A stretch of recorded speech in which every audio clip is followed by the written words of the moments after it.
In this world, there are stories that begin with success, and there are stories that begin with a dream so fragile it could have disappeared at any moment.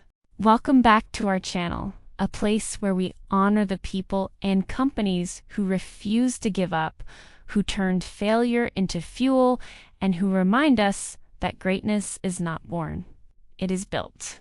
If you are someone who is fighting for your dream, if you are someone who is tired but still trying, if you are someone who believes that even a small spark can light up the world, then this story is for you. Today, we travel back to the ashes of a broken nation, to a tiny room filled with scrap parts, to two men who had nothing except courage, curiosity, and an unshakable belief that Japan could rise again. This is the story of SONY, a story of war, poverty, innovation, heartbreak, betrayal, and triumph. A story that proves you don't need to be big to start, but you must start to become big. Chapter 1: The Ruins of Tokyo. The year was 1945. Tokyo was silent. Not the peaceful kind of silence, but the silence that comes after destruction. Buildings were flattened, factories were burned, families searched for food in the rubble. Japan had lost the war, and with it, its confidence, its economy, and its future. But in the middle of this devastation, a young engineer named Masaru Ibuka sat inside a bombed-out department store. The windows were shattered, the walls were cracked, the air smelled of dust and smoke. Yet Ibuka wasn't looking at the destruction. He was looking at possibility. He set up a tiny repair shop with nothing but a soldering iron, a few tools, and a stubborn belief that Japan could rebuild itself through technology. People thought he was crazy. Who needs electronics when people can't even eat, they said. Japan is finished, others whispered. But Ibuka didn't listen. He believed that hope is built, not found. Soon, another man joined him, a quiet, thoughtful physicist named Aki Morita. Together, they formed a partnership that would change the world. 2 men, 1 dream, 0 money. But sometimes, that's all you need.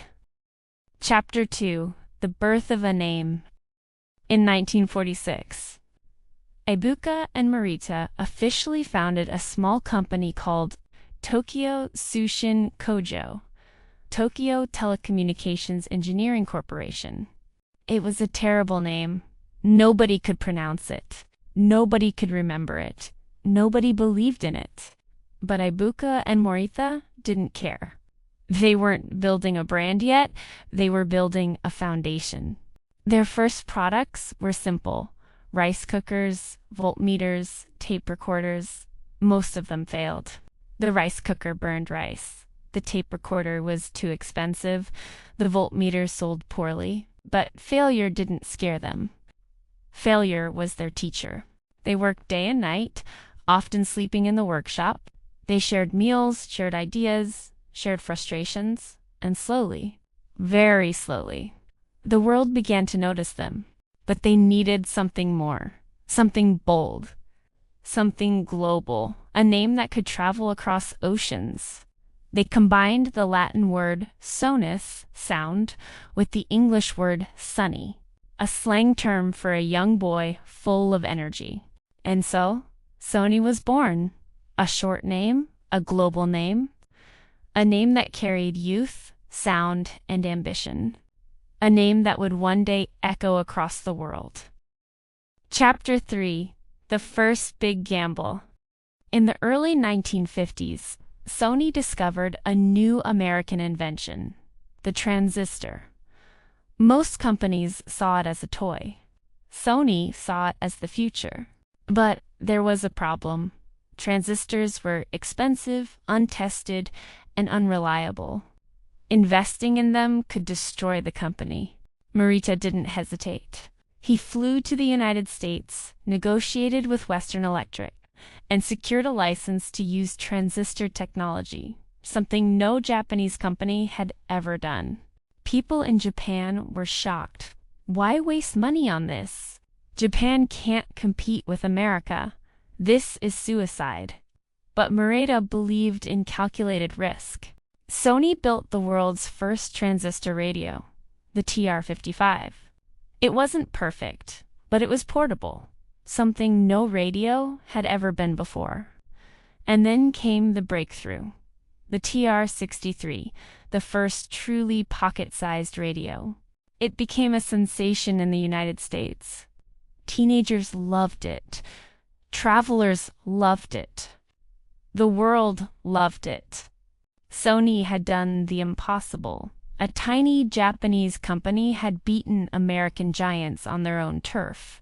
This was the moment Sony stopped being a local company and became a global force.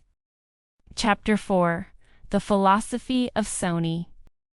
Sony wasn't just a company. It was a philosophy. Ibuka believed in innovation for the sake of progress, not profit. Maeda believed in global thinking, not local limits. Together they created a culture built on courage to innovate, respect for creativity, long-term vision, never copying competitors, building products the world has never seen. Sony employees were encouraged to experiment, fail, and try again. Mistakes were not punished, they were celebrated. This culture would lead to some of the greatest inventions in history. Chapter 5: The World Falls in Love with Music. Sony had tasted success with the transistor radio, but Ibuka and Maeda were not satisfied. They didn't want to follow trends, they wanted to create them. In the late 1970s, Sony engineers were experimenting with portable audio. At the time, music players were huge, heavy, and tied to the home. People could not take music with them. But one day, Morita walked into the lab and said something that shocked everyone. "I want to listen to music while walking." The engineers laughed. "Impossible," they said. "The sound quality will be terrible. No one will buy a device that can only play music." But Maeda insisted. He believed that music should move with you. After months of trial and error, Sony created a small, lightweight cassette player with 2 headphone jacks, so 2 people could listen together. They called it the Walkman. At first, critics mocked it. A music player with no speakers, a device that didn't record anything? But when it hit the streets, everything changed. Teenagers loved it. Commuters loved it. Athletes loved it. The Walkman didn't just sell, it redefined culture. People jogged with music. People studied with music. People traveled with music. Sony didn't just create a product. Sony created a lifestyle. And the world never listened the same way again. Chapter 6: The Courage to Enter New Worlds. Success can make companies comfortable, but Sony refused to sit still. In the 1980s, they made a decision that shocked the business world. Sony would enter the movie industry. People said they were insane. What does the Japanese electronics company know about Hollywood? Stick to radios and TVs. This will destroy the company. But Maeda believed that content and technology must grow together. So, in 1989, Sony purchased Columbia Pictures. The media exploded with criticism. Analysts predicted disaster. Hollywood insiders mocked the idea. But Sony didn't care about opinions. They cared about vision, and that vision was simple. If Sony made the devices people used to watch movies, why not also create the movies themselves? It was a bold move, risky, expensive, and controversial. But it would eventually lead to some of the biggest films in history, including the future Spider-Man franchise. Sony had once again done what others feared. They stepped into a new world and made it their own. Chapter 7: The Birth of PlayStation. If there is one moment that defines Sony's courage? It is this one. In the early 1990s, Sony was working with Nintendo to create a CD-based gaming system. The partnership seemed strong until Nintendo betrayed Sony publicly, announcing they were switching partners. Sony executives were humiliated. The project was dead. Most companies would have walked away, but one engineer refused to give up, Ken Kutaragi. He believed Sony could build its own gaming console, something powerful, something revolutionary. Sony leadership was hesitant. They had never made a game console. They didn't understand the gaming industry. They feared another failure. But Kutaragi persisted. He fought, he argued, he convinced. And in 1994, Sony released the PlayStation. It changed everything. The graphics were stunning. The games were immersive. Developers loved the hardware. PlayStation didn't just compete, it dominated. Then came the PlayStation 2. It became the best-selling console in history, with over 155 million units sold. Sony had turned betrayal into brilliance, pain into power, rejection into revolution. Chapter 8. The Sony Spirit. By the 2000s, Sony had become more than a company. It was a symbol of innovation, creativity, and courage. From cameras to audio equipment, from movies to gaming, from sensors to smartphones, Sony's fingerprints were everywhere. But what truly defined Sony was not its products. It was its spirit. The spirit of two men in a bombed-out building. The spirit of engineers who dared to dream. The spirit of a company that refused to copy others. The spirit of a nation rebuilding itself through imagination. Sony taught the world that innovation is born from curiosity. Failure is a step, not an ending. Dreams grow when you protect them. Courage creates the future. Sony's story is not perfect. They faced failures, losses, and challenges, but they always returned stronger. Because Sony's true product is possibility. Chapter 9. When Giants Stumble. By the mid-2000s, Sony was a global icon.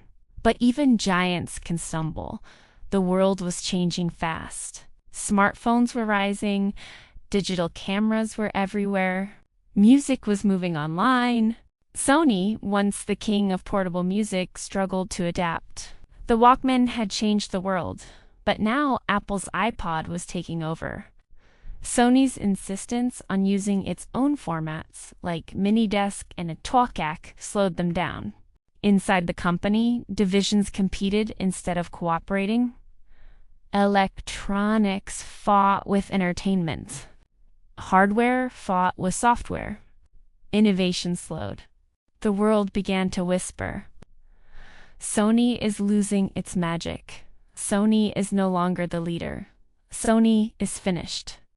But Sony had heard these words before, in 1945, when Japan lay in ruins. And just like before, they refused to accept defeat. A new generation of leaders stepped forward. They studied the past. They listened to customers. They rebuilt the company from the inside out. Sony realized something powerful. To survive, they didn't need to be everything. They just needed to be Sony. Chapter 10. The Rise of the Sensor Empire.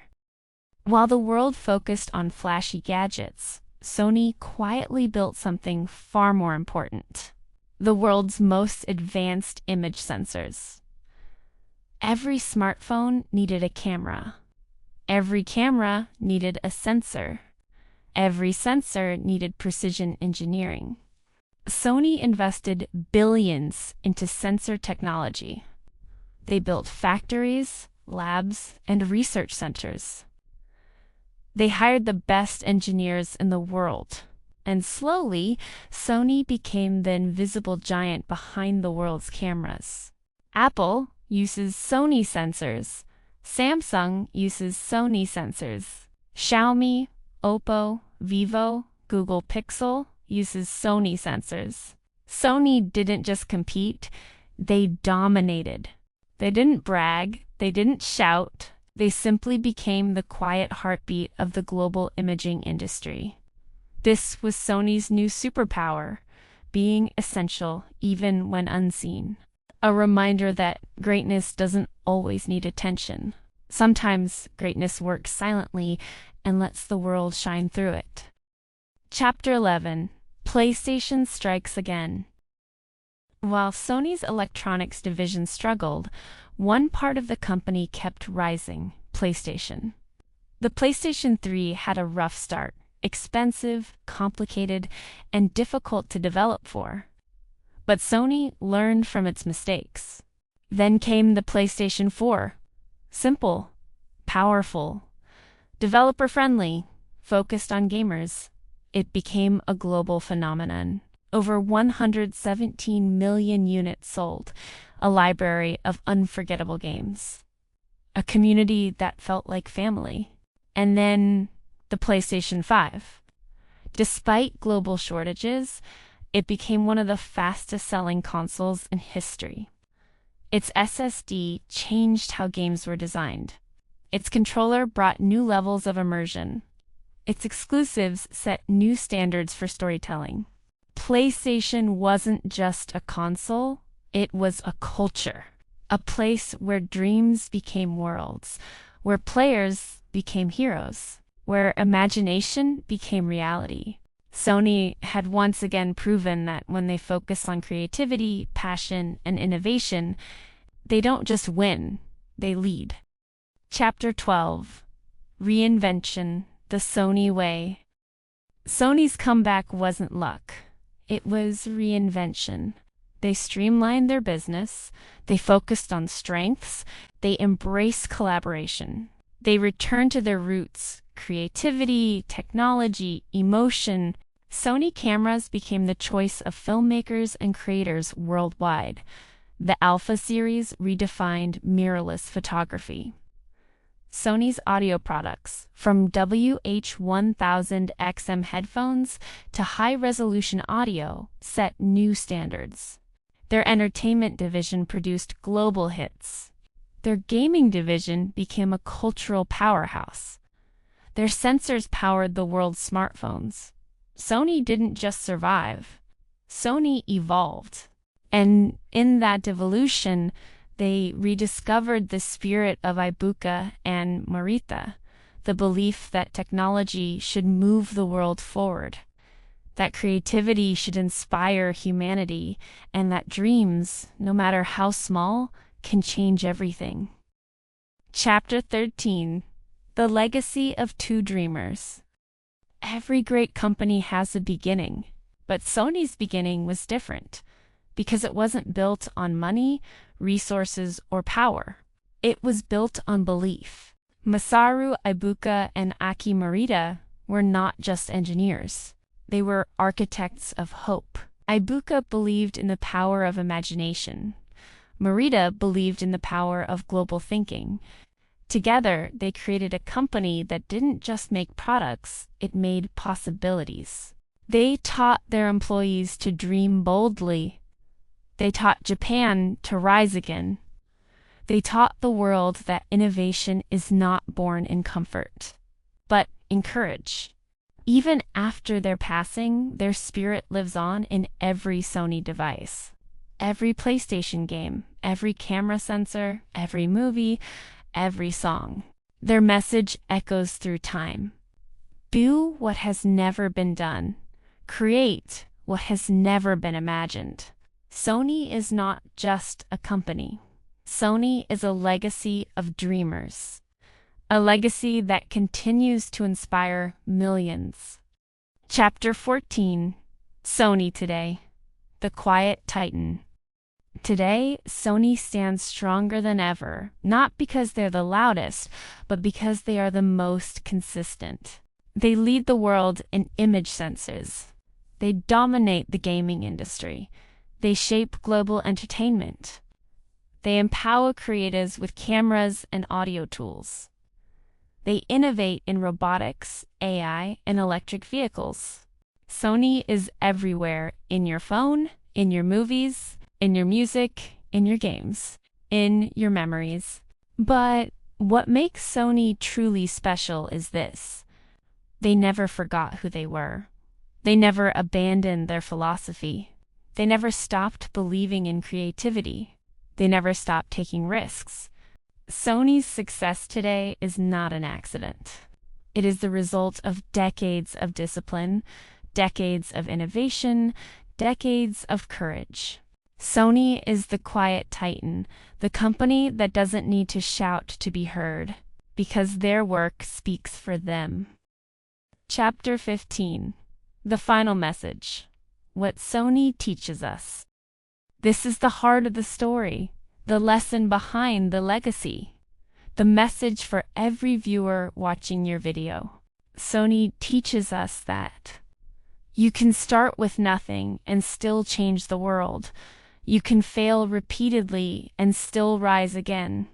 You can be small, but dream big. You can be doubted, but still succeed. You can be betrayed, but still build greatness. Sony's journey is not just a business story. It is a human story. A story for anyone who has ever felt lost. A story for anyone who has ever been underestimated. A story for anyone who has ever wanted to give up.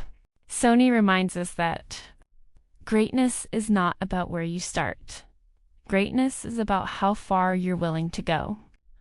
If two men in a ruined building could create one of the most influential companies in history, then imagine what you can create. Your dream might be small. Your resources might be limited. Your path might be difficult. But remember Sony. Remember Ibuka. Remember Marita. Remember that every giant was once a beginner. And your story is just beginning. Thank you for watching this journey, not just the story of Sony, but the story of courage, creativity, and belief. If this video inspired you, if it reminded you that your dreams matter, if it gave you strength to keep going, then join us. This channel is a home for dreamers, fighters, and believers. A place where we learn from the past, grow in the present, and build the future. Make sure to subscribe, because more stories like this are coming. Stories that will lift you, motivate you, and remind you that you are capable of greatness. Until next time, keep dreaming, keep building, keep believing, because your story is far from over.